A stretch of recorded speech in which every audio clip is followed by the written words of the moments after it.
간접 고용이라는 이름으로 횡행하고 있는 위장 도급과 불법 파견이 서울대학교에까지 침투했다는 주장이 나왔습니다.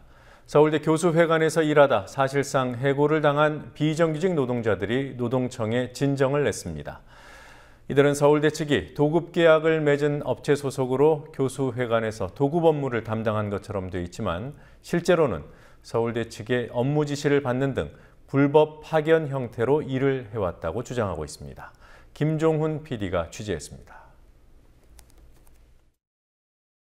서울대학교 후문 쪽에 있는 서울대 교수회관. 1990년 삼성이 기증한 건물로 삼성 창업주의 호를 따서 호암 교수회관으로 불립니다. 이 교수회관은 호텔과 웨딩, 식음료 등 영리사업체로 운영되고 있고 지난해 매출은 125억 원이었습니다. 이곳에서 일하던 비정규직 직원 13명이 최근 노동청에 서울대 교수회관의 부당노동 행위에 대해 진정을 냈습니다. 서울대 교수회관에서 위장도급 행위가 벌어지고 있으며 자신들이 그 피해자라는 주장입니다. 교수회관 내 교수식당에서 3년 동안 조리 업무를 담당했던 A씨. A씨에 따르면 교수회관에서 일하는 비정규직 직원들은 편법으로 계약을 연장해 왔습니다. 1년 단위로 사직서를 쓰게 하고 다시 계약을 맺는 방식이었습니다. 하지만 이 방식은 해고를 용이하게 하는 수단이었다는 게 A씨의 주장입니다. 마지막도 그 사직서 쓰는 날까지도 임금을 더 올려주겠다.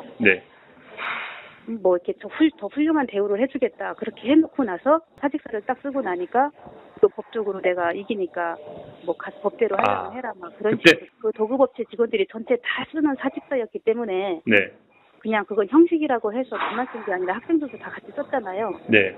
그렇게 쓰는 사직서이고 자기가 형식이라고도 말을 했어요. 그것도 없을 거라고 말도 했고. A씨와 같이 사직서를 쓰고 재계약을 기다리다 계약 해지 통보를 받은 이들은 서울대 측으로부터 소위 찍힌 사람들이었습니다. A씨는 업무 중 부상을 당한 동료 직원의 치료를 요구하다 교수회관 직원과 다툰 일이 해고의 계기였다고 말합니다. 계약 기간 중에 계약 해지를 당하는 경우도 있었습니다. 서울대 교수회관 내 카페에서 일해온 김모 씨는 교수회관 측 직원의 모욕에 항의한 직후 해고 통보를 받았습니다. 김 씨는 지난달 이 직원으로부터 대학 나와서 왜 이런 데서 일하냐는 말을 듣고 모욕감을 느껴 항의를 했습니다. 평소 반말을 쓰던 교수회관 직원은 김 씨가 정색하고 항의하자 태도를 바꿔 사과를 했습니다. 왜 이런 데서 일하냐는 등 이런 말씀하셨나요? 그건 사람을 모욕하는 말 아닙니까?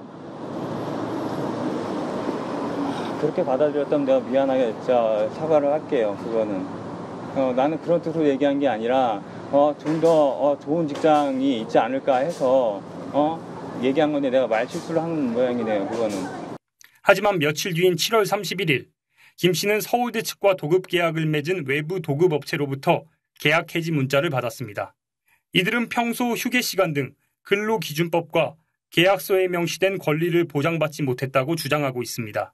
저희가 너무 과하게 노동을 하고 있다. 저희는 사실상 단 한 시간도 제대로 쉬지 못하고 있는데 계약서상에는 휴식 시간이 엄밀하게 들어가 있고 근데 그 휴식 시간에 대한 대가는 정당하게 보상을 받지 못하고 있다. 하루에 몇 시간 일하셨죠? 하루에 13시간. 그중에서 휴식 시간은요? 휴식 시간은 없었다고 보는 게 맞습니다. 밥 먹는 시간을 굳이 휴식 시간으로 친다면 점심 저녁 해서 한 40분 정도가 되겠네요. 서울대 교수회관은 조사가 진행 중인 만큼 일일이 다 해명할 수 없다는 입장입니다. 그런 걸 일일이 다 해명할 수는 없고요. 네. 저희가 뭐 증거를 보여드릴 수도 없고. 네.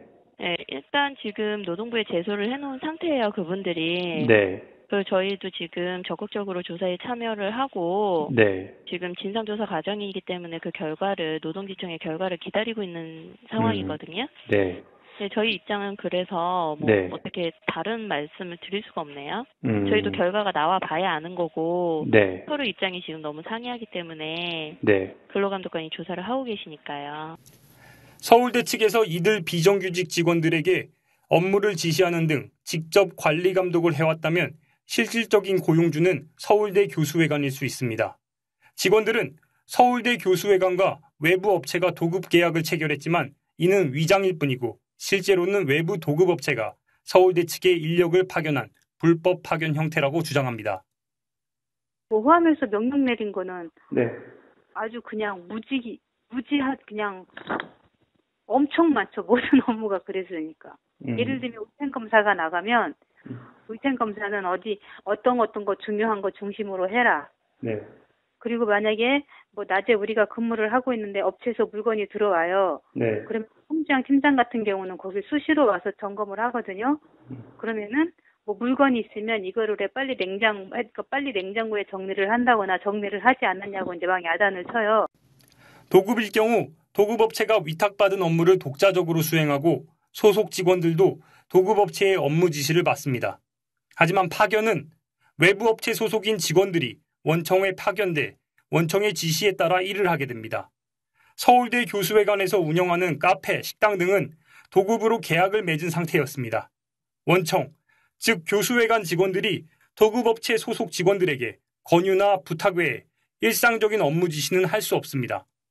간접고용 일반적으로 아무래도 고용주 입장에서 간접고용을 선택하게 되면 이렇게 직접적인 근로관계를 좀 책임져야 된다라든가 거기서 오게 되는 노동권에 대한 요구에 대해서부터 좀 벗어날 수 있고 용이하게 문제가 있을 때 계약을 해지하는 방법으로 금방 탈퇴할 수 있기 때문에 사실 어려움들은 없고 그냥 돈 비용만으로 노동관계의 문제들을 회피할 수 있는 방법이기 때문에 사용하는 것 같습니다. 사업주는 인건비를 줄이고 골치 아픈 노동자 권리 요구도 외부 업체가 처리하도록 하면서 부리는 것만큼은 직접 하고 싶을 때 불법 파견을 선택하게 됩니다. 대한민국 최고의 지성으로 불리는 서울대학교 교수회관에까지 위장도급, 불법 파견과 같은 간접고용의 폐해가 침투해 있는지 노동청의 판단은 한 달 뒤쯤 나올 것으로 보입니다. 국민TV 뉴스 김종훈입니다.